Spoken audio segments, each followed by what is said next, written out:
പ്രിയ വിദ്യാർത്ഥികളെ, first year computer ആപ്ലിക്കേഷന്റെ video ക്ലാസ്സിലേക്ക് നിങ്ങൾക്ക് എല്ലാവർക്കും സ്വാഗതം.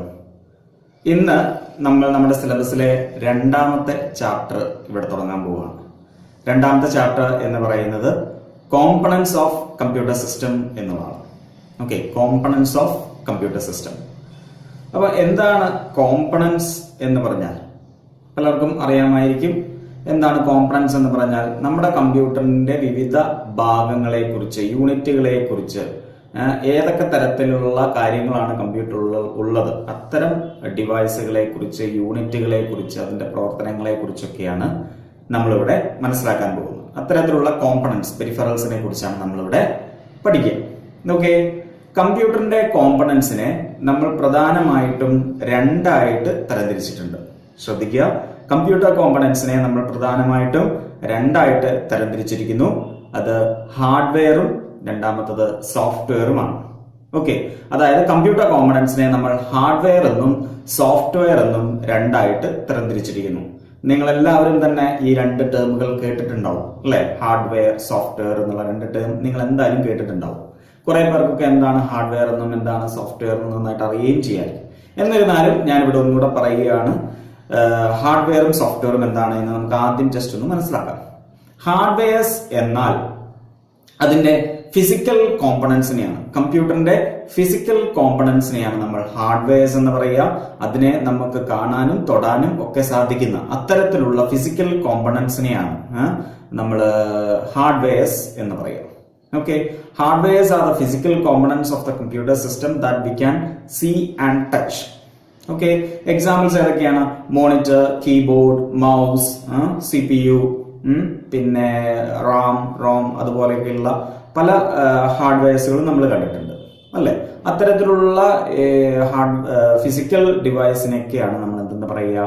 ഹാർഡ്വെയർസ് എന്ന് പറയുക. അപ്പം സോഫ്റ്റ്വെയർസ് എന്ന് പറഞ്ഞാൽ എന്താണ്? സോഫ്റ്റ്വെയർസിന് നമ്മൾ കൊടുക്കുന്ന ഒരു ഡെഫിനിഷൻ എന്ന് പറയുന്നത്, softwares are the set of instructions given to the computer to perform a specific task.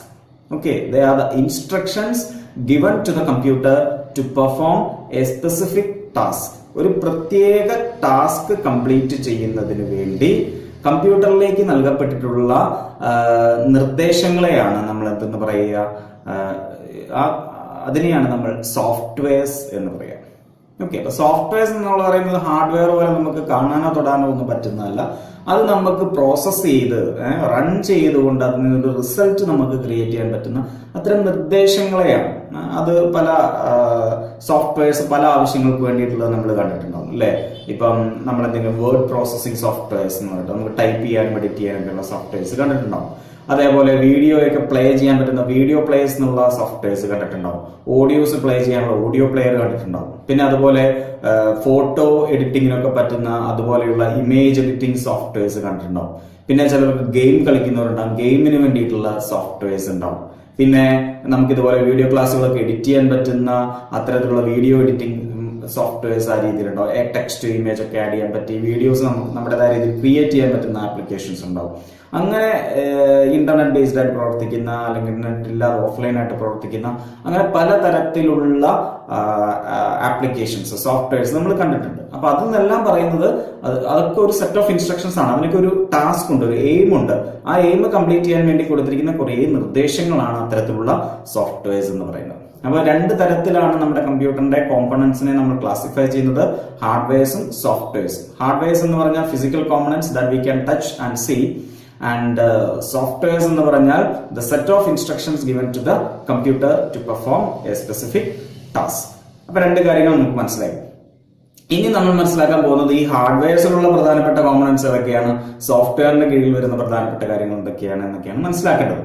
അപ്പൊ ആദ്യം നമ്മൾ പോകുന്നത് ഹാർഡ്വെയർസിലേക്കാണ്. അപ്പൊ ഹാർഡ്വെയർസിൽ നമുക്ക് പ്രധാനപ്പെട്ട, നമ്മൾ ഒരു കമ്പ്യൂട്ടറുമായിട്ട് ബന്ധപ്പെട്ട് നമ്മളിപ്പോഴും കാണുന്ന, നമ്മളിപ്പോഴും ഉപയോഗിക്കുന്ന അത്തരത്തിലുള്ള പലതരത്തിലുള്ള കോമ്പണന്റുകളും കാര്യങ്ങളൊക്കെ ഉണ്ട്. അതിനെയൊക്കെ ഒന്ന് കുറിച്ച് ജസ്റ്റ് ഒന്ന് മനസ്സിലാക്കാൻ ശ്രമിക്കാം. ഓക്കെ, കുറെയൊക്കെ നമ്മൾ കണ്ടിട്ടുള്ളതാണ്, കുറെയൊക്കെ നമ്മൾ കാണാത്തതാണ്, അങ്ങനെ ഉണ്ടെന്ന് അറിയാം, അങ്ങനെയുള്ള കുറെ കാര്യങ്ങളുണ്ട്. ചിലർ ഇതിന്റെ ഉള്ളിലുള്ള കുറെ കാര്യങ്ങളെ കുറിച്ചൊന്നും അത്ര അവയർഡ് ആയിരിക്കില്ല. എന്തോ ആയിക്കോട്ടെ, അതായത് നമുക്ക് ജസ്റ്റ് ഒന്ന് മനസ്സിലാക്കാൻ വേണ്ടി ശ്രമിക്കാം. അപ്പോൾ ഹാർഡ്വെയർസിൽ നമ്മൾ ആദ്യം പഠിക്കാൻ പോകുന്നത് കമ്പ്യൂട്ടറിലെ തന്നെ ഏറ്റവും പ്രധാനപ്പെട്ട ഒരു ഹാർഡ്വെയറിനെ കുറിച്ചാണ്. ആ ഹാർഡ്വെയറിനെയാണ് നമ്മൾ പ്രോസസർ എന്ന് പറയുക. ഓക്കെ, പ്രോസസർ, കമ്പ്യൂട്ടറിന്റെ ഒരു പ്രോസസർ. CPU എന്ന് നമ്മൾ പലപ്പോഴും പറയുമ്പോഴും നമ്മുടെ ടെക്സ്റ്റിലൊക്കെ ഇനി അങ്ങോട്ട് നമ്മൾ CPU എന്നുള്ള സെൻട്രൽ പ്രോസസിംഗ് യൂണിറ്റ് എന്നുകൊണ്ട് ഉദ്ദേശിക്കുന്നത് ആ വലിയൊരു ബോക്സിനെ അല്ല. നമ്മൾ CPU മുകളിലാണ് നമുക്ക് ഓൺ ചെയ്യാനൊക്കെ ഉള്ള പവർ ബട്ടൺ ഉള്ളത് അല്ലെ, USB ഒക്കെ കണക്ട് ചെയ്യാനുള്ളത്. അതിന്റെ പുറകുഭാഗത്താണ് കേബിൾ വഴി പല ഡിവൈസസും കണക്ട് ചെയ്തിട്ടുള്ള അങ്ങനെയുള്ള ഒരു ബോക്സ് ആണ്. ആ ഒരു ബോക്സിനെയാണ് നമ്മൾ കോമൺ ആയിട്ട് സെൻട്രൽ പ്രോസസിംഗ് യൂണിറ്റ് എന്ന് വിളിക്കുന്നത് എങ്കിൽ പോലും ശരിക്കും CPU എന്ന് പറയുന്നത്, സെൻട്രൽ പ്രോസസിംഗ് യൂണിറ്റ് എന്ന് പറയുന്നത് ഈ പ്രോസസറാണ്. ഓക്കെ, അപ്പൊ അതുകൊണ്ട് ഇനി നമ്മൾ അങ്ങോട്ട് പോകെ CPU എന്ന് പറയുമ്പോഴും നിങ്ങൾ അത് മനസ്സിൽ വിചാരിക്കേണ്ടത് പ്രോസസറാണ് എന്നുള്ളതാണ്. വലിയ ബോക്സിനെ കുറിച്ചല്ല, അതിന്റെ ഉള്ളിലുള്ള ഒരു പ്രോസസറിനെ കുറിച്ചാണ് ചിന്തിക്കേണ്ടത്. ഈ പ്രോസസറിനെ നമ്മൾ മൈക്രോ പ്രോസസർ എന്നും വിളിക്കാറുണ്ട്. പ്രോസസർ, മൈക്രോ പ്രോസസർ, CPU എന്നൊക്കെ പറയുന്നത് ഈ ഒരു കാര്യത്തെ തന്നെയാണ്. ഓക്കെ, ഇനി എന്താണ് ഈ പ്രോസസർ എന്ന് പറയുന്നത്? ഈ പ്രോസസർ എന്ന് പറയുന്നത് ഒരു ഇന്റഗ്രേറ്റഡ് സർക്യൂട്ട് പാക്കേജ് ആണ്. നിങ്ങൾ ഇന്റഗ്രേറ്റഡ് സർക്യൂട്ട്, IC ചിപ്സിനെ കുറിച്ചൊക്കെ ചെറിയ ക്ലാസ്സിലൊക്കെ പഠിച്ചിട്ടുണ്ടോ? ഫിസിക്സിലൊക്കെ IC ചിപ്പ് എന്താണെന്നുള്ളത് പഠിച്ചിട്ടുണ്ടോ? അല്ലെ, നമ്മുടെ ഇലക്ട്രോണിക്സ് ഡിപ്പാർട്ട്മെന്റിനെ സംബന്ധിച്ചിടത്തോളം അവിടുത്തെ ഏറ്റവും വലിയ ഇൻവെൻഷൻസിൽ ഒന്നായിരുന്നു IC ചിപ്പിന്റെ ഇൻവെൻഷൻ എന്ന് പറയുന്നത് അല്ലെ. അതാണ് നമ്മുടെ ഇത്തരത്തിലുള്ള കമ്പ്യൂട്ടറും അതുപോലെയുള്ള മറ്റ് ഇലക്ട്രോണിക് ഡിവൈസുകളൊക്കെ ഇത്ര ചെറിയ വലിപ്പം കുറഞ്ഞ ഡിവൈസുകളായി വരാനൊക്കെയുള്ള ഒരു സാഹചര്യം ഉണ്ടായത് IC ചിപ്പിന്റെ ഇൻവെൻഷൻ ഒക്കെയാണ്. അപ്പം അതുപോലെ കമ്പ്യൂട്ടറിലെയും ഒരു പ്രധാനപ്പെട്ട ഒരു ഭാഗമാണ് പ്രോസസർ എന്ന് പറയുന്നത്. അതൊരു IC ചിപ്പാണ്, ഇന്റഗ്രേറ്റഡ് സർക്യൂട്ട് പാക്കേജ് ആണ്. അതിൻ്റെ അകത്ത് എത്രയോ ട്രാൻസിസ്റ്റേഴ്സും അതേപോലെയുള്ള മറ്റ് ഡിവൈസുകളും എല്ലാം ഇന്റഗ്രേറ്റ് ചെയ്തിട്ടുള്ള, കമ്പൈൻ ചെയ്തിട്ടുള്ള ഒരു സർക്യൂട്ട് ബോർഡാണ് ഈ പറഞ്ഞ IC ചിപ്പ് എന്ന് പറയുന്നത്. എന്താണ് IC ചിപ്പ് എന്നൊക്കെ ക്ലാസ്സിൽ പഠിച്ചിട്ടുള്ളതാണ്. അത്തരത്തിലുള്ള കമ്പ്യൂട്ടറിനുള്ളിൽ ഒരു പ്രധാനപ്പെട്ട ഒരു ചിപ്പാണ്, IC ചിപ്പാണ് ഈ പ്രോസസർ എന്ന് പറയുന്നത്. ഇത് കമ്പ്യൂട്ടറിനുള്ളിലെ ഒരു വലിയ സർക്യൂട്ട് ബോർഡ് ഉണ്ട്, മദർ ബോർഡ് എന്ന് പറഞ്ഞ ഒരു സർക്യൂട്ട് ബോർഡ് ഉണ്ട്. ഈ CPU എന്ന് പറഞ്ഞ ബോക്സിന്റെ ഉള്ളിൽ നമുക്ക് കാണാം ഒരു വലിയ സർക്യൂട്ട് ബോർഡ് കാണാം. ആ സർക്യൂട്ട് ബോർഡിലേക്ക് പ്ലഗ് ചെയ്ത് വെച്ചിട്ടുള്ള ഒരു IC ചിപ്പാണ് ഈ പ്രോസസർ എന്ന് പറയുന്നത്. അപ്പൊ മനസ്സിലാക്കുക, കമ്പ്യൂട്ടറിന്റെ എല്ലാ പ്രവർത്തനങ്ങളും മാനേജ് ചെയ്യുന്നത് ഈ പ്രോസസർ എന്ന് പറഞ്ഞ ഹാർഡ്വെയർ ആണ്. ഓക്കെ, അതായത് കമ്പ്യൂട്ടർ എന്ന് പറഞ്ഞാൽ തന്നെ അത് പ്രോസസറാണ്. പ്രോസസറിനെ മാറ്റി നിർത്തി നമുക്ക് കമ്പ്യൂട്ടറിനെ കുറിച്ച് ഒരു വാക്ക് പോലും പറയാൻ പറ്റില്ല. അപ്പം വാട്ട് ഈസ് കമ്പ്യൂട്ടർ എന്ന് ചോദിച്ചാൽ ദാറ്റ് ഇസ് CPU അല്ലെങ്കിൽ ദ പ്രോസസർ. അത് തന്നെയാണ് കമ്പ്യൂട്ടർ എന്ന് പറയുന്നത്. കമ്പ്യൂട്ടറിൽ നമുക്ക് ചെയ്യാനുള്ള എല്ലാ കാര്യങ്ങളും ചെയ്തു തരുന്നത് ഈ പ്രോസസർ എന്ന് പറഞ്ഞ IC ചിപ്പാണ്. ഓക്കെ, അത് മദർ ബോർഡിലാണ് പ്ലഗ് ചെയ്ത് വെച്ചിട്ടുണ്ടാവുക. അത് വളരെ കുറെ കാലുകളൊക്കെ ഉണ്ടാവും, നേരത്തെ കുറെ ലെഗ്സ് ഒക്കെ അതിനുണ്ടാവും. അതൊക്കെ കൃത്യമായിട്ട് കറക്റ്റായിട്ട് വളരെ ശ്രദ്ധയോടുകൂടി പ്ലേസ് ചെയ്യേണ്ട ഒരു കാര്യമൊക്കെയാണ്. ചുമ്മാ നമുക്കങ്ങനെ മറ്റ് ഡിവൈസുകൾ കണക്ട് ചെയ്യുന്ന പോലെ കുറച്ച് അലക്ഷ്യമായിട്ടൊക്കെ കണക്ട് ചെയ്ത് കഴിഞ്ഞാൽ അതിന്റെ ലെഗുകൾ ഏതെങ്കിലുമൊക്കെ ചെറുതായിട്ടൊന്ന് വളഞ്ഞു പോയാൽ തന്നെ അത് പിന്നെ ഉപയോഗിക്കാൻ പറ്റാത്ത രീതിയിലേക്കൊക്കെ പോകുന്ന അവസ്ഥയൊക്കെ ഉണ്ടാവും. അത്രയേറെ ശ്രദ്ധയോടുകൂടെ കൈകാര്യം ചെയ്യേണ്ട ഒരു കാര്യമാണ്. പിന്നെ പ്രോസസർ എന്ന് പറയുന്നത് ഞാൻ പറഞ്ഞ കമ്പ്യൂട്ടറിലെ എല്ലാ പ്രവർത്തനങ്ങളെയും മാനേജ് ചെയ്യുന്ന ഒരു ഹാർഡ്വെയർ ആയതുകൊണ്ട് തന്നെ ഒത്തിരി വർക്ക് ലോഡ് അതിനുണ്ട്. കൂടുതൽ വർക്ക് ലോഡ് ഉണ്ടാകുന്നതനുസരിച്ച് അവിടെ ഹീറ്റ് ജനറേറ്റ് ചെയ്യാനുള്ള സാധ്യത വളരെ കൂടുതലാണ് അല്ലെ. അപ്പൊ കമ്പ്യൂട്ടറിനുള്ളിൽ ഈ പ്രോസസറിന്റെ ഭാഗമായിട്ട് ഒത്തിരി ഹീറ്റ് ജനറേറ്റ് ചെയ്യപ്പെടുന്നുണ്ട്. ഈ ഹീറ്റിനെയൊക്കെ റെഡ്യൂസ് ചെയ്യാൻ വേണ്ടി, കുറയ്ക്കാൻ വേണ്ടിയിട്ടുള്ള കൂളിംഗ് സിസ്റ്റംസും അതിൽ അപ്ലൈ ചെയ്തിട്ടുണ്ടാവും. ചിലർക്ക് ചിലൊരു പേസ്റ്റ് പോലെയൊക്കെ കൂളിങ്ങിനെ റെഡ്യൂസ് ചെയ്യാനുള്ള ചില പേസ്റ്റുകളൊക്കെ അപ്ലൈ ചെയ്യാറുണ്ട്. അതേപോലെ തന്നെ കൂളിങ്ങിനെ ഈ ഹീറ്റിനെ കുറയ്ക്കാൻ വേണ്ടിയിട്ടുള്ള ചില ഫാൻ സിസ്റ്റംസ് ഒക്കെ അപ്ലൈ ചെയ്തിട്ടുണ്ട്. അതാണ് നമ്മൾ ഈ കമ്പ്യൂട്ടറൊക്കെ വർക്ക് ചെയ്യുമ്പോൾ CPU-ന്റെ ഈ ബോക്സിന്റെ ഒക്കെ പുറത്തു ഭാഗത്തേക്ക് ചില കാറ്റ് വരുന്നത് നമുക്ക് ഫീൽ ചെയ്യും. ഒരു ഫാനൊക്കെ കറങ്ങുന്നത് ചിലപ്പോൾ കാണാം. അതിൻ്റെ ഉള്ളിൽ ചില ഫാനൊക്കെ വർക്ക് ചെയ്യുന്നുണ്ട്. അപ്പൊ അതൊക്കെ അതിൻ്റെ ഉള്ളിൽ ജനറേറ്റ് ചെയ്യപ്പെടുന്ന ഹീറ്റിനെ, ചൂടിനെ കുറയ്ക്കാൻ വേണ്ടിയിട്ടുള്ള കൂളിംഗ് സിസ്റ്റംസ് ആണ്. അത് വളരെ അത്യാവശ്യമാണ്. അത് പ്രോപ്പറായിട്ട് കൂളിംഗ് സിസ്റ്റംസ് പ്രോപ്പറായിട്ട് വർക്ക് ചെയ്തിട്ടില്ല എങ്കിൽ ഈ പ്രോസസർ വർക്ക് ചെയ്യാതെ കമ്പ്യൂട്ടർ തന്നെ നിന്നു പോകുന്ന ഒരവസ്ഥയിലേക്കൊക്കെ വരും. അപ്പം ആ രീതിയിലുള്ള കൂളിംഗ് സിസ്റ്റംസ് ഒക്കെ അതിന് കൃത്യമായിട്ട് കൊടുത്തിട്ടുണ്ടാവും. പലതരത്തിലുള്ള പ്രോസസ്സറുകൾ, പല കമ്പനിയുടെ പ്രോസസ്സറുകൾ നിങ്ങൾക്ക് പരിചയമുണ്ടായി. ഇന്റലിന്റെ പ്രോസസ്സർ ഉണ്ട്, AMDയുടെ പ്രോസസ്സർ ഉണ്ട്, അങ്ങനെ പല കമ്പനിയുടെ പ്രോസസ്സുകളുണ്ട്. ഇന്ന് തന്നെ ലോകത്തെ ഏറ്റവും കൂടുതൽ ഉപയോഗിക്കപ്പെടുന്ന പ്രോസസ്സറുകളിൽ രണ്ടെണ്ണമാണ് ഇന്റലും AMD. ഇന്റലിനാണ് കൂടുതൽ മോഡലുകൾ അവർ ഇറക്കിയിട്ടുള്ളത്. i3, i4, i5, i7 അങ്ങനെ i9, i10 വരെയൊക്കെയുള്ള പ്രോസസ്സറുകളൊക്കെ ഇപ്പൊ അവൈലബിൾ ആണ്. അതേപോലെ തന്നെ AMDയുടെയാണ് ക്വാഡ് കോർ എന്ന് പറഞ്ഞ പ്രോസസ്സറൊക്കെ അവൈലബിൾ ആണ്. AMD അങ്ങനെയുള്ള പല ടൈപ്പ് ഓഫ് പ്രോസസ്സറുകളൊക്കെ നമുക്ക് അവൈലബിൾ ആണ്. നമ്മൾ ഏതെങ്കിലും സിസ്റ്റം ഒക്കെ ഉപയോഗിക്കുന്നുണ്ടെങ്കിൽ അതിൻ്റെ അകത്ത് പ്രോസസ്സർ ഏതാണെന്നൊക്കെ ഉള്ളത് ഒന്ന് ചെക്ക് ചെയ്ത് മനസ്സിലാക്കുന്നതൊക്കെ നല്ലതാണ്. നമ്മൾ ഏത് കമ്പനിയുടെ പ്രോഡക്റ്റ് ആണ് ഉപയോഗിക്കുന്നത് എന്നൊക്കെ ഒന്ന് അറിയാം. ഓക്കെ, അപ്പൊ ഈ പ്രോസസ്സറിന്റെ കപ്പാസിറ്റി എന്ന് പറയുന്നത് അതിന് എത്ര കാര്യങ്ങൾ അറ്റ് എ ടൈം മാനേജ് ചെയ്യാൻ പറ്റും എന്നൊക്കെ അറിയുന്നത് അതിന് അറ്റ് എ ടൈം എത്ര ബിറ്റ് ഓഫ് ഡാറ്റയെ കൈകാര്യം ചെയ്യാൻ പറ്റുമെന്നതിന്റെ അടിസ്ഥാനത്തിലാണ്. അതിന്റെ അടിസ്ഥാനത്തിലാണ് 8 bit, 16 bit, 24 bit, 32 bit, 64 bit എന്നൊക്കെ പറഞ്ഞുള്ള പല ബിറ്റ് റേഞ്ചിലുള്ള പ്രോസസ്സറുകൾ ഉണ്ടാവും. അപ്പം അങ്ങനെയുള്ള ബിറ്റിന്റെ അളവ് കൂടുന്നതനുസരിച്ച് അതിന് അറ്റ് എ ടൈം അത്രയും ബിറ്റുകളെ, അത്രയും കാര്യങ്ങളെ കൈകാര്യം ചെയ്യാൻ പറ്റുന്നു എന്നാണ് അർത്ഥം. അതായത് ഫാസ്റ്റ് ആയിട്ടുള്ള പ്രോസസ്സറുകൾ ആയിരിക്കും എന്നർത്ഥം. അപ്പൊ അതാണ് പ്രോസസ്സറിനെ കുറിച്ച് ജനറൽ ആയിട്ട് പറയാനുള്ളത്. അതോടൊപ്പം തന്നെ പ്രോസസ്സറിന്റെ കൂടെ തന്നെ നിങ്ങൾക്ക് CPU കൂടെ തന്നെ നമ്മൾ പറയുന്ന പ്രധാനപ്പെട്ട ഒരു കാര്യമാണ് അതിന്റെ ഭാഗമായിട്ട് പ്രവർത്തിക്കുന്ന ചില രജിസ്റ്ററുകളെ കുറിച്ച്. രജിസ്റ്റർ എന്ന് പറഞ്ഞാൽ സ്മോൾ ടെമ്പററി മെമ്മറി ലൊക്കേഷൻസ് ആണ്. സ്മോൾ ടെമ്പററി മെമ്മറി ലൊക്കേഷൻസ് ആണ്. അത് കമ്പ്യൂട്ടറിന്റെ മെമ്മറി യൂണിറ്റുമായിട്ട് ബന്ധപ്പെട്ട് പ്രവർത്തിക്കുന്ന ഒരു കാര്യമല്ല. കമ്പ്യൂട്ടറിന്റെ മെമ്മറി യൂണിറ്റുമായിട്ട് നമ്മൾ മെമ്മറി ലൊക്കേഷൻ എന്ന് പറഞ്ഞ ആ ഒരു ഭാഗവുമായിട്ട് ബന്ധപ്പെട്ടിട്ടല്ല സാധാരണ രജിസ്റ്റേഴ്സിനെ പറയാറുള്ളത്. അത് പ്രധാനമായിട്ടും ഈ പ്രോസസ്സറുമായിട്ട് അസോസിയേറ്റ് ചെയ്തിട്ടാണ് എപ്പോഴും പറയാറുള്ളത്. ഇതൊരു മെമ്മറി യൂണിറ്റ് തന്നെയാണ്, പക്ഷേ മറ്റേ മെമ്മറിയുടെ കൂടെ അല്ല പറയാറ് എന്ന് മാത്രം. ഈ ഒരു മെമ്മറിയുടെ ഉദ്ദേശം എന്താണെന്ന് ചോദിച്ചാൽ പ്രോസസ്സറിന്റെ പ്രവർത്തനങ്ങളെ സഹായിക്കുക എന്നുള്ളതാണ്. കുറച്ചുകൂടെ ഫാസ്റ്റായി പ്രോസസ്സറിന്റെ പ്രവർത്തനങ്ങളെ സഹായിക്കുക എന്നുള്ളതാണ് ഈ രജിസ്റ്റേഴ്സിന്റെ ഉദ്ദേശം. അതായത് പ്രോസസ്സറിന് ഏറ്റവും വേഗത്തിൽ ആക്സസ് ചെയ്യാൻ പറ്റുന്ന ഒരു കാര്യം ഏതാണെന്ന് ചോദിച്ചാൽ അത് രജിസ്റ്റേഴ്സ് ആണ്. രജിസ്റ്റേഴ്സിൽ നിന്നാണ് അതിന്റെ ഡാറ്റയെ ഏറ്റവും വേഗത്തിൽ ആക്സസ് ചെയ്യാൻ സാധിക്കുക. അതുകൊണ്ട് തന്നെ നമുക്ക് പ്രോസസ്സ് ചെയ്യപ്പെടേണ്ട ഡാറ്റയും ഇൻസ്ട്രക്ഷൻസും എല്ലാം തന്നെ ഈ രജിസ്റ്ററിലേക്കാണ് ആദ്യം കൊടുക്കുക.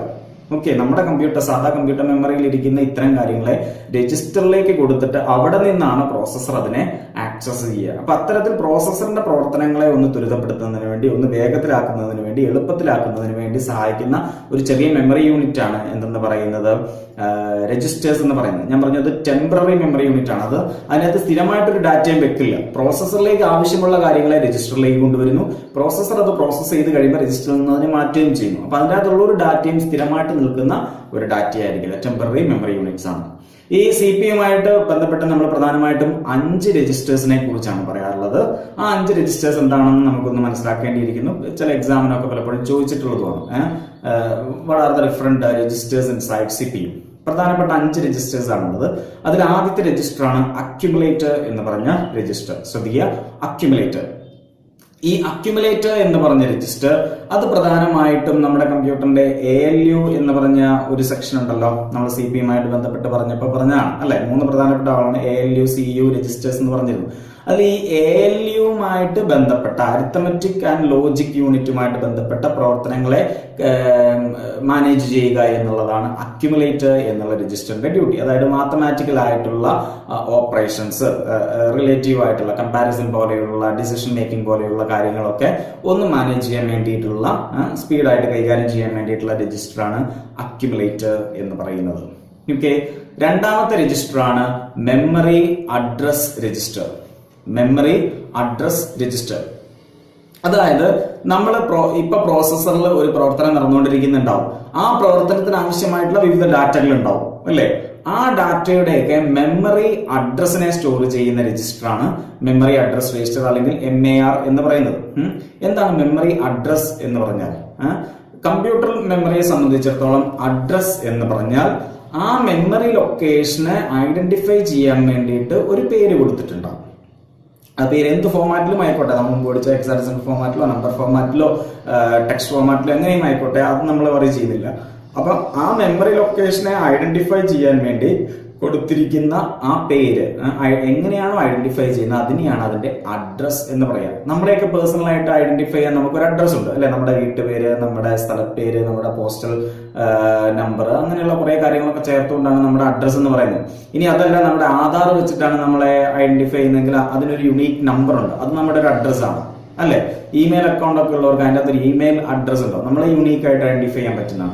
എന്ന് പറഞ്ഞതുപോലെ മെമ്മറിയിലെ ഓരോ ലൊക്കേഷനെയും നമുക്ക് യുണീക്ക് ആയിട്ട് ഐഡന്റിഫൈ ചെയ്യാൻ സാധിക്കും.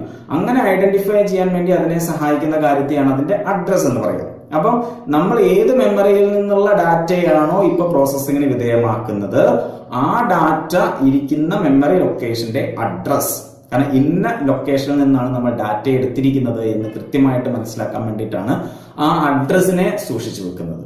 ഓക്കെ, തൽക്കാലത്തേക്ക്, അതായത് ആ പ്രോസസ്സ് കഴിയുന്നത് വരെ. കാരണം ആ ഡാറ്റയെ പ്രോസസ്സിന് വിധേയമാക്കി തിരിച്ച് അത് ഈ സ്ഥലത്ത് തന്നെ സ്റ്റോർ ചെയ്യപ്പെടേണ്ടതുണ്ട്, അല്ലേ? അപ്പൊ അതുകൊണ്ട് ആ അഡ്രസ് സ്റ്റോർ ചെയ്ത് വെക്കുന്ന രജിസ്റ്ററിനെയാണ് നമ്മൾ മെമ്മറി അഡ്രസ് രജിസ്റ്റർ എന്ന് പറയുക. ക്ലിയർ? ഇനി മൂന്നാമത്തെ രജിസ്റ്ററാണ് മെമ്മറി ബഫർ രജിസ്റ്റർ. അതായത് ഞാൻ നേരത്തെ പറഞ്ഞു, നമ്മൾ പ്രോസസ് ചെയ്യാൻ വേണ്ടി ഒരു ഡാറ്റ എടുക്കുന്നു, ആ ഡാറ്റയുടെ മെമ്മറി അഡ്രസ് ആണ് നമ്മൾ മെമ്മറി അഡ്രസ് രജിസ്റ്ററിൽ സ്റ്റോർ ചെയ്തത്. ഇനി ആ ഡാറ്റ ഉണ്ടല്ലോ, മെമ്മറി അഡ്രസ്സിനെ നമ്മൾ ഒരിടത്ത് സ്റ്റോർ ചെയ്തു, ഇനി അതിലുള്ള ആ ഡാറ്റയെ, കണ്ടന്റിനെ നമ്മൾ സ്റ്റോർ ചെയ്യുന്ന രജിസ്റ്ററാണ് മെമ്മറി ബഫർ രജിസ്റ്റർ. ക്ലിയർ? അപ്പം ഒരു മെമ്മറി ലൊക്കേഷനിൽ നിന്ന് പ്രോസസ്സിന് വേണ്ടി ഒരു ഡാറ്റ എടുക്കുമ്പോൾ അതിലെ ഡാറ്റയെ മെമ്മറി ബഫർ രജിസ്റ്ററിലും ആ മെമ്മറി ലൊക്കേഷന്റെ അഡ്രസ്സിനെ മെമ്മറി അഡ്രസ് രജിസ്റ്ററിലുമാണ് സൂക്ഷിക്കുക. രണ്ട് രജിസ്റ്ററിലായിട്ടാണ് ആ രണ്ട് കാര്യങ്ങളും സൂക്ഷിക്കുക. ഒന്ന് ഓർത്തിരിക്കുക. അപ്പം മെമ്മറി അഡ്രസ് രജിസ്റ്റർ അഡ്രസ് സൂക്ഷിക്കാൻ വേണ്ടി, മെമ്മറി ബഫർ രജിസ്റ്റർ MBR എന്ന് പറയുന്നത് അതിലെ ഡാറ്റയെ സൂക്ഷിക്കാൻ വേണ്ടിയിട്ടുമാണ് ഉപയോഗിക്കുന്നത്. ക്ലിയർ? ഇനി അടുത്ത ഒരു രജിസ്റ്ററാണ് ഇൻസ്ട്രക്ഷൻ രജിസ്റ്റർ എന്ന് പറയുന്നത്. IR, instruction register. ഇൻസ്ട്രക്ഷൻ രജിസ്റ്ററിന്റെ ഉപയോഗം എന്താണെന്ന് ചോദിച്ചാൽ, നമ്മൾ പ്രോസസ്സറിലേക്ക് പ്രോസസ് ചെയ്യാൻ വേണ്ടി ഒരു ഡാറ്റയെ കൊടുത്തു. ഇനി ആ ഡാറ്റ എത്തരത്തിലുള്ള പ്രോസസ്സിനാണ് വിധേയമാകേണ്ടത്, അതിനൊരു ഇൻസ്ട്രക്ഷൻ ആവശ്യമാണ്.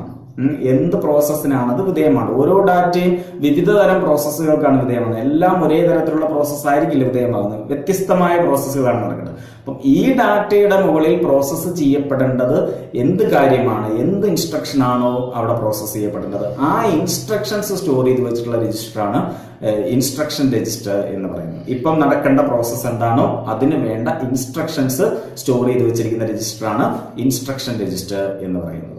ഓക്കെ, ഇനി അഞ്ചാമത്തെ അവസാനത്തെ രജിസ്റ്ററാണ് പ്രോഗ്രാം കൗണ്ടർ എന്ന് പറഞ്ഞ രജിസ്റ്റർ. ശ്രദ്ധിക്കുക, program counter PC. Program counter എന്ന് പറഞ്ഞാൽ, ഇപ്പം ഒരു പ്രോസസ്സ് നടന്നുകൊണ്ടിരിക്കുന്നുണ്ട്, അതിനാവശ്യമുള്ള ഡാറ്റ നമ്മൾ ബഫർ രജിസ്റ്ററിൽ സ്റ്റോർ ചെയ്യുന്നുണ്ട്, അതിന്റെ അഡ്രസ്സ് നമ്മൾ അഡ്രസ് രജിസ്റ്ററിൽ സ്റ്റോർ ചെയ്യുന്നുണ്ട്, അതിനുള്ള ഇൻസ്ട്രക്ഷൻസ് നമ്മൾ ഇൻസ്ട്രക്ഷൻ രജിസ്റ്ററിൽ സ്റ്റോർ ചെയ്യുന്നുണ്ട്. ഇതിന് തൊട്ട് ശേഷം നടക്കേണ്ട, അടുത്തതായിട്ട് നടക്കേണ്ട ഒരു പ്രോസസ്സ് ഉണ്ടാവും, അല്ലേ? അതിനുള്ള ഇൻസ്ട്രക്ഷൻസ് ആണ് പ്രോഗ്രാം കൗണ്ടറിൽ സൂക്ഷിച്ചു വെക്കുക. ഓക്കെ, അതായത് ഇനി നെക്സ്റ്റ് നടക്കാനുള്ള പ്രോസസ് ഏതാണോ അതിന്റെ ഇൻസ്ട്രക്ഷൻസിനെയാണ് നമ്മൾ എവിടെ സ്റ്റോർ ചെയ്ത് വെക്കുക, പ്രോഗ്രാം കൗണ്ടറിൽ സ്റ്റോർ ചെയ്ത് വെക്കുക.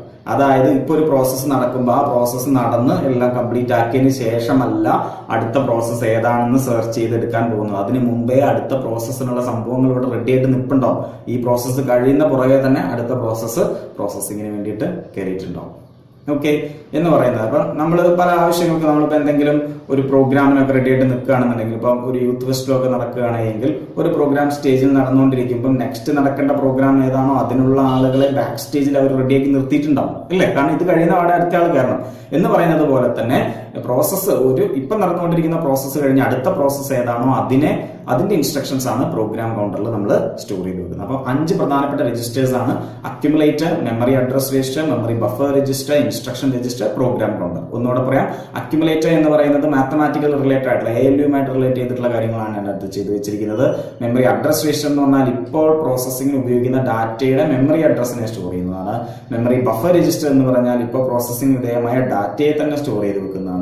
ഇൻസ്ട്രക്ഷൻ രജിസ്റ്റർ എന്ന് പറഞ്ഞാൽ ഇപ്പോൾ നടക്കുന്ന പ്രോസസ്സിംഗിന് ആവശ്യമായിട്ടുള്ള ഇൻസ്ട്രക്ഷൻസ്, നിർദ്ദേശങ്ങൾ സ്റ്റോർ ചെയ്ത് വെക്കുന്നതാണ് ഇൻസ്ട്രക്ഷൻ രജിസ്റ്റർ.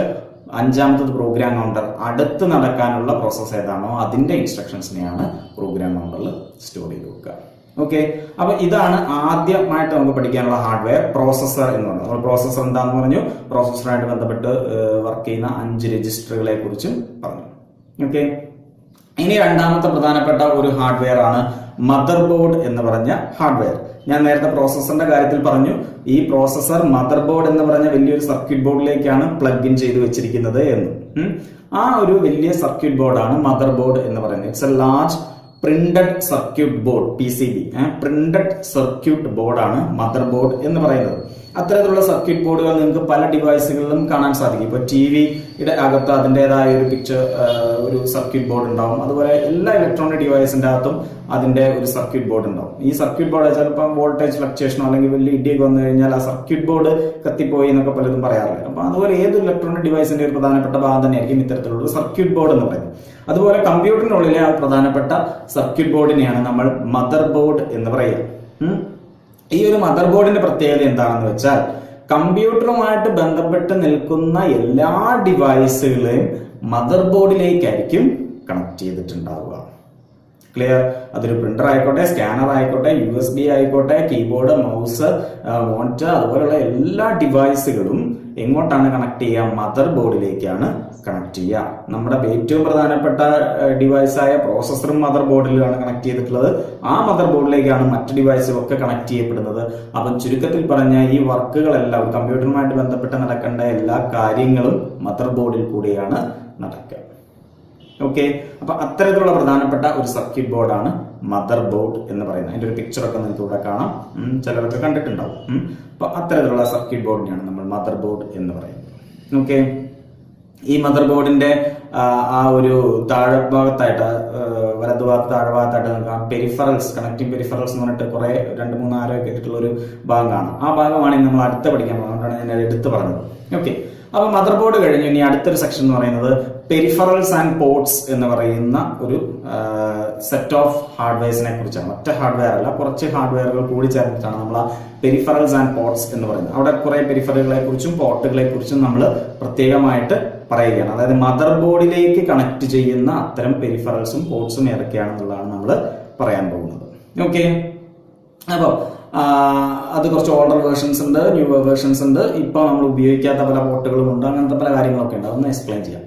പെരിഫറൽസ് ആൻഡ് പോർട്സിൽ നമ്മൾ ആദ്യം തന്നെ പറയുന്നത് സീരിയൽ പോർട്ടിനെ കുറിച്ചാണ്. സീരിയൽ പോർട്ട്, അതിന്റെ ഒരു പിക്ചറൊക്കെ നിങ്ങൾക്ക് ഇവിടെ കാണാം. ഈ സീരിയൽ പോർട്ടിന്റെ ഒരു പ്രത്യേകത എന്താണെന്ന് വെച്ചാൽ ഡാറ്റ ഡിവൈസുകൾ കണക്ട് ചെയ്യാൻ വേണ്ടിയിട്ടുള്ളതാണ്. ഈ പണ്ടത്തെ കീബോർഡ്, അതേപോലെ പ്രിന്റർ പോലെയുള്ള കാര്യങ്ങളൊക്കെ, പണ്ടത്തെ മോഡം, പണ്ടത്തെ ഇന്റർനെറ്റ് കണക്ഷന് വേണ്ടിയുള്ള മോഡം ഒക്കെ ഈ സീരിയൽ പോർട്ടൊക്കെ ഉപയോഗിച്ചാണ് കണക്ട് ചെയ്യുന്നത്. അത്തരം കാര്യങ്ങളൊക്കെ കണക്ട് ചെയ്യാൻ വേണ്ടി മുൻകാലങ്ങളിൽ ഉപയോഗിച്ചുകൊണ്ടിരുന്ന ഒരു പോർട്ടാണ് സീരിയൽ പോർട്ട് എന്ന് പറയുന്നത്. ഇതിന് അറ്റ് എ ടൈം ഒരു ബിറ്റ് ഓഫ് ഇൻഫർമേഷൻ മാത്രമേ ട്രാൻസ്മിറ്റ് ചെയ്യാൻ സാധിക്കൂ. ശ്രദ്ധിക്കുക, അറ്റ് എ ടൈം ഒരു ബിറ്റ് ഓഫ് ഇൻഫർമേഷൻ മാത്രമേ അതിനെ ട്രാൻസ്മിറ്റ് ചെയ്യാൻ സാധിക്കുകയുള്ളൂ. അതുകൊണ്ട് തന്നെ അതിന്റെ കമ്മ്യൂണിക്കേഷൻ റേറ്റ് അല്ലെങ്കിൽ ഡാറ്റ ട്രാൻസ്മിഷൻ റേറ്റ് എന്ന് പറയുന്നത് വളരെ സ്ലോ ആണ്. കാരണം ഒരു ബിറ്റ് ഒരു സമയത്ത് പോകുള്ളൂ. ആ ഒരു ബിറ്റ് പോയതിനു ശേഷം വേണം അടുത്ത ബിറ്റിനെ ട്രാൻസ്മിറ്റ് ചെയ്യാൻ. അതുകൊണ്ട് തന്നെ വളരെ സ്ലോ ആയിട്ട് പ്രോസസ് ചെയ്യപ്പെടുന്ന ഒരു പോർട്ടാണ് സീരിയൽ പോർട്ട് എന്ന് പറയുന്നത്. ഓക്കെ, ഒറ്റ ബിറ്റ് മാത്രമേ ട്രാൻസ്മിറ്റ് ചെയ്യാൻ പറ്റുള്ളൂ. അതുകൊണ്ട് തന്നെ വളരെ സ്ലോ ആയിട്ടുള്ള ഒരു കമ്മ്യൂണിക്കേഷൻ പോർട്ടാണ്. ഓൾഡർ വേർഷൻ ഓഫ് കമ്പ്യൂട്ടറിലൊക്കെ ഉപയോഗിച്ചിരുന്നു. ഇപ്പോഴത്തെ വേർഷൻ ഓഫ് കമ്പ്യൂട്ടറുകളൊന്നും ഈ സീരിയൽ പോർട്ടൊന്നും ഉപയോഗിക്കുന്നില്ല കേട്ടോ. പണ്ട് മോഡം, കീബോർഡ് തുടങ്ങിയ ഡിവൈസുകളൊക്കെ കണക്ട് ചെയ്യാൻ വേണ്ടി ഉപയോഗിച്ചിരുന്നതാണ്. ഓക്കെ, ഇനി രണ്ടാമത്തെ ഒരു ടൈപ്പ് ഓഫ് പോർട്ടാണ് സീരിയൽ പോർട്ട് എന്ന് പറയുന്നത്.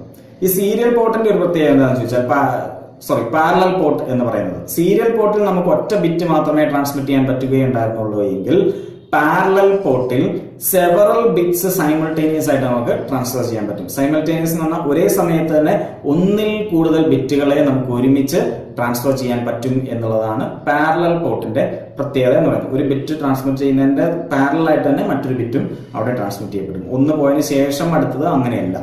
ഓക്കെ, അപ്പൊ സൈമൾട്ടേനിയസ് ആയിട്ട് ഒന്നിൽ കൂടുതൽ ബിറ്റുകളെ നമുക്ക് ട്രാൻസ്മിറ്റ് ചെയ്യാൻ പറ്റുന്നത് കൊണ്ട് തന്നെ അത് സീരിയൽ പോർട്ടിനെ അപേക്ഷിച്ച് കുറച്ചുകൂടെ ഫാസ്റ്റ് ആയിരിക്കും. ഓക്കെ, അപ്പൊ മുമ്പുണ്ടായിരുന്ന സ്കാനർ, പ്രിന്റർ തുടങ്ങിയ ഡിവൈസുകളൊക്കെ കണക്ട് ചെയ്യാൻ വേണ്ടി പ്രധാനമായിട്ടും ഉപയോഗിച്ചിരുന്നത് പാരലൽ പോർട്ടാണ്. പാരലൽ പോർട്ട് ഉപയോഗിച്ചായിരുന്നു കുറച്ചു കാലം മുമ്പ് വരെയൊക്കെ നമുക്ക് സ്കാനർ, പ്രിന്റർ തുടങ്ങിയ ഡിവൈസുകളൊക്കെ കണക്ട് ചെയ്തുകൊണ്ടിരുന്നത്. അതാണ് പാരലൽ പോർട്ടിന്റെ ഒരു പ്രത്യേകത എന്ന് പറയുന്നത്. ഓക്കെ, അത് സീരിയൽ പോർട്ടിനേക്കാളും ഫാസ്റ്റർ ആണ്. ഇനി മൂന്നാമത്തെ ഒരു ടൈപ്പ് ഓഫ് പോർട്ടാണ് USB പോർട്ട് എന്ന് പറയുന്നത്. USB പോർട്ട് നമുക്ക് എല്ലാവർക്കും പരിചയമുള്ളതാണ്. USB എന്ന് പറഞ്ഞാൽ എന്താ? USB പോർട്ട് അവിടെ നിൽക്കട്ടെ. എന്താണ് USB എന്ന് പറഞ്ഞാൽ? USB എന്ന് പറഞ്ഞാൽ യൂണിവേഴ്സൽ സീരിയൽ ബസ് എന്നാണ് അതിന്റെ expansion. Universal serial bus data ട്രാൻസ്മിഷന് വേണ്ടിയിട്ടുള്ള ടെക്നോളജിയാണ് ബസ് എന്ന് പറയുന്ന ഒരു ടെക്നോളജി. ഡാറ്റ ട്രാൻസ്മിറ്റ് ചെയ്യാൻ വേണ്ടി ചാനലുകളൊക്കെ പറയുന്ന പേരാണ്. അതൊക്കെ പിന്നീട് നമുക്ക് പഠിക്കാനുള്ള അവസരങ്ങൾ കിട്ടുമ്പോൾ ഡീറ്റെയിൽ ആയിട്ട് പറയാം. ഈ യൂണിവേഴ്സൽ സീരിയൽ ബസിന്റെ ഒരു പ്രത്യേകത എന്ന് പറയുന്നത് വളരെ ഫാസ്റ്റർ ആയിട്ടുള്ള ഡാറ്റ ട്രാൻസ്മിഷൻ പ്രൊവൈഡ് ചെയ്യുന്ന ഒരു മെക്കാനിസമാണ് USB എന്ന് പറയുന്നത്. അതിന്റെ ബാൻഡ് വിഡ്ത്ത് വളരെ കൂടുതലായിരിക്കും. അതായത് ഒരു പ്രത്യേക ടൈംസ് ഉള്ളിൽ, ആ ഒരു പ്രത്യേക സമയത്തിനുള്ളിൽ ഒത്തിരി സിഗ്നലുകളെ അതിന് ട്രാൻസ്മിറ്റ് ചെയ്യാൻ സാധിക്കും. അതാണ് ബാൻഡ് വിഡ്ത്ത് എന്ന് പറയുന്നത്. ബാൻഡ് വിഡ്ത്ത് കൂടുക എന്ന് പറയുന്ന സിഗ്നലിന്റെ എണ്ണം കൂടുതലായിരിക്കും. അപ്പൊ ബാൻഡ് വിഡ്ത്ത് കൂടുതലായതുകൊണ്ട് തന്നെ ഒത്തിരി ഡാറ്റയെ, ഇൻഫർമേഷനെ അതിന് ഒരേ സമയത്ത് തന്നെ ട്രാൻസ്മിറ്റ് ചെയ്യാൻ പറ്റും എന്നുള്ള ഒരു പ്രത്യേകതയാണ്. അത്തരത്തിലുള്ള വളരെ ഫാസ്റ്റർ ആയിട്ടുള്ള ഒരു കമ്മ്യൂണിക്കേഷൻ മീഡിയമാണ് USB എന്നത്.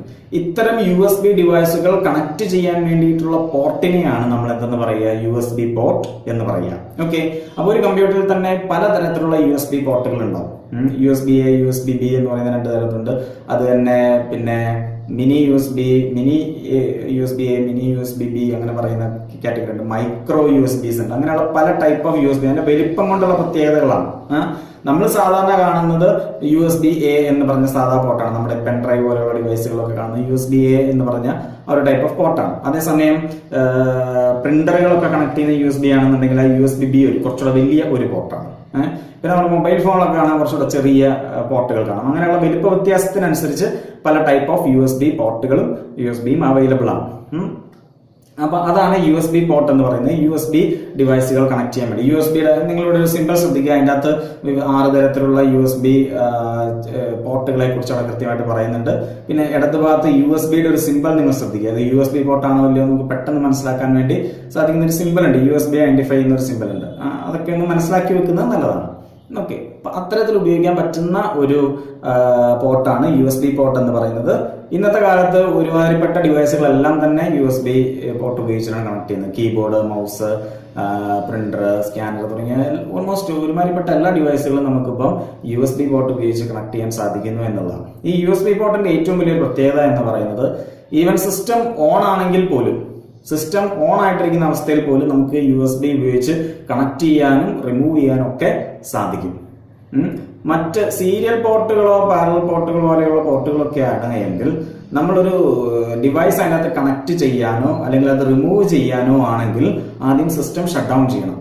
സിസ്റ്റം ഷട്ട് ഡൗൺ ചെയ്ത് അത് ഓഫ് ആയതിനു ശേഷം മാത്രമേ നമുക്ക് ഈ പോർട്ടിലേക്ക് കണക്ട് ചെയ്തിട്ടുള്ള ഡിവൈസുകൾ ഊരാനോ അല്ലെങ്കിൽ ആ പോർട്ടിലേക്ക് പുതിയൊരു ഡിവൈസ് കണക്ട് ചെയ്യാനോ സാധിക്കുകയുള്ളൂ.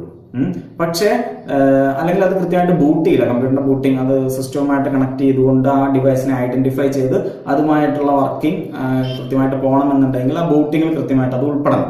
അപ്പൊ അതുകൊണ്ടാണ് സിസ്റ്റം ഓഫ് ചെയ്തിട്ട് കണക്ട് ചെയ്ത് റീബൂട്ട് ചെയ്യുക എന്ന് പറയുന്നത്. പക്ഷെ USB-ക്ക് അങ്ങനത്തെ ഒരു പ്രശ്നമില്ല. സിസ്റ്റം ഓൺ ആയിരിക്കുന്ന അവസ്ഥയിൽ തന്നെ അതിനെ കണക്ട് ചെയ്യാം. അതിനെ പ്രോസസർ ഐഡന്റിഫൈ ചെയ്യുന്ന രീതിയിലേക്ക് കാര്യങ്ങൾ വരികയും ചെയ്യും. അപ്പൊ അതാണ് USB-യുടെ ഏറ്റവും വലിയ ഒരു പ്രത്യേകത എന്ന് പറയുന്നത്. ഈവൻ ഓൺ ആയിരിക്കുന്ന അവസ്ഥയിൽ പോലും, സിസ്റ്റം ഓൺ ആയിരിക്കുന്ന അവസ്ഥയിൽ പോലും നമുക്ക് USB ഡിവൈസസ് കണക്ട് ചെയ്യാൻ സാധിക്കും. പിന്നെ USB എന്ന് പറയുന്നത് നമുക്ക് പവർ സപ്ലൈക്ക് വേണ്ടി ഉപയോഗിക്കാറുണ്ട്. ചില ഡിവൈസുകളൊക്കെ ചാർജ് ചെയ്യാൻ വേണ്ടിയൊക്കെ നമ്മൾ USB ഉപയോഗിക്കും, അല്ലേ? അപ്പൊ നമുക്ക് ഏറ്റവും പരിചിതമായിട്ടുള്ള ഒരു കാര്യമാണ് പവർ ബാങ്ക് എന്ന് പറയുന്നത്. മൊബൈലൊക്കെ ചാർജ് ചെയ്യാൻ വേണ്ടി ഉപയോഗിക്കുന്ന പവർ ബാങ്ക്. അതിൻ്റെ നമുക്കറിയാം USB കണക്ഷനാണ്. നമ്മുടെ ഫോണിലേക്ക് USB കണക്ഷൻ ഉപയോഗിച്ചുകൊണ്ടാണ് അത് ചാർജ് ചെയ്യുന്നത്. അപ്പം അങ്ങനെയുള്ള ഇലക്ട്രിക് സപ്ലൈ കൊടുക്കാൻ വേണ്ടി നമുക്ക് USB നമ്മുടെ സിസ്റ്റത്തിൽ തന്നെ ഏതെങ്കിലും ഡിവൈസുകളൊക്കെ കണക്ട്, അതും ചാർജ് ചെയ്യാൻ പറ്റുന്ന ഡിവൈസ് ആണെങ്കിൽ നമ്മൾ കണക്ട് ചെയ്യുന്ന കൂടെ തന്നെ അത് ചാർജ് ആവുകയും ചെയ്യുന്നുണ്ട്. അപ്പൊ ആ രീതിയിൽ ഒരു ഇലക്ട്രിക് സപ്ലൈക്ക് വേണ്ടിയിട്ടും നമുക്ക് USB ഉപയോഗിക്കാം എന്നുള്ള ഒരു വലിയ പ്രത്യേകതയും USB കണക്ടേഴ്സിനുണ്ട് എന്നുള്ളതാണ്. ഓക്കെ, അപ്പൊ ഞാൻ പറഞ്ഞു ഇന്നത്തെ കാലഘട്ടത്തിൽ പ്രധാനപ്പെട്ട കീബോർഡ്, മൗസ്, പ്രിന്റർ, സ്കാനർ അതുപോലുള്ള പ്രധാനപ്പെട്ട ഡിവൈസുകളെല്ലാം തന്നെ കണക്ട് ചെയ്യുന്നത് ഇപ്പം USB പോർട്ട് വഴിയാണ്. ഓക്കെ, ഇനി 4ാമത്തെ ഒരു പോർട്ടാണ് LAN പോർട്ട് എന്ന് പറയുന്നത്. LAN എന്ന് പറഞ്ഞാൽ ലോക്കൽ ഏരിയ നെറ്റ്വർക്ക് എന്നുള്ളതാണ് LAN എന്നുള്ള ആ ഒരു ടേം കൊണ്ട് ഉദ്ദേശിക്കുന്നത്. ലോക്കൽ ഏരിയ നെറ്റ്വർക്ക് എന്ന് പറയുന്നത് നമ്മുടെ ഇന്റർനെറ്റ് അല്ലെങ്കിൽ നെറ്റ്വർക്ക് കണക്ഷൻസ് ചെയ്യുന്ന ആ ഒരു ഇതിനെയാണ് LAN എന്ന് പറയാം, ലോക്കൽ ഏരിയ നെറ്റ്വർക്ക്. അതിന് പ്രത്യേകമായിട്ടുള്ള ഒരു പോർട്ട് ഉണ്ട്. USB പോലെയല്ല, കുറച്ചുകൂടെ ഒരു വലിയ പോർട്ടാണ്. അത് ഈ പിക്ചറിൽ നിങ്ങൾ ശ്രദ്ധിക്കുക. ആ പോർട്ടിലേക്ക് നമുക്കൊരു പ്രത്യേക തരത്തിലുള്ള ഒരു പ്ലഗ് ആണ് അതിൻ്റെ അകത്തേക്ക് ഇൻസേർട്ട് ചെയ്യാൻ സാധിക്കുള്ളൂ. ആ പ്ലഗിനെയാണ് നമ്മൾ RJ45 എന്ന് പറഞ്ഞ ഒരു പ്ലഗ്, രജിസ്റ്റേർഡ് ജാക്ക് എന്നാണ് RJ എന്നുള്ളതിന്റെ ഫുൾ ഫോം. അല്ലാതെ റേഡിയോ ജോക്കി എന്നുള്ള RJ അല്ല, രജിസ്റ്റേർഡ് ജാക്ക് എന്നുള്ളതാണ് RJയുടെ ഫുൾ ഫോം. അപ്പൊ RJ45 എന്നുള്ള അതിന്റെ ഒരു കാറ്റഗറിയാണ് 45 എന്നുള്ള കാറ്റഗറിയിൽ വരുന്നത്. പല ടൈപ്പ് ഉണ്ട്, ചെറുതും വലുതൊക്കെ ആയിട്ട് പലതുണ്ട്. അപ്പം ഇന്റർനെറ്റ് കണക്ഷന് വേണ്ടി അല്ലെങ്കിൽ നെറ്റ്വർക്ക് കണക്ഷന് വേണ്ടി നമ്മൾ ഉപയോഗിക്കുന്ന RJ45 എന്നുള്ള ഒരു സ്റ്റാൻഡേർഡ് പ്ലഗ് ആണ്. അത് കണക്ട് ചെയ്തിട്ടുള്ള കേബിളാണ്. അപ്പൊ കേബിളിന്റെ അറ്റത്ത് ഈ RJ45 എന്നുള്ള പ്ലഗ് കണക്ട് ചെയ്തിട്ടുണ്ടാവണം.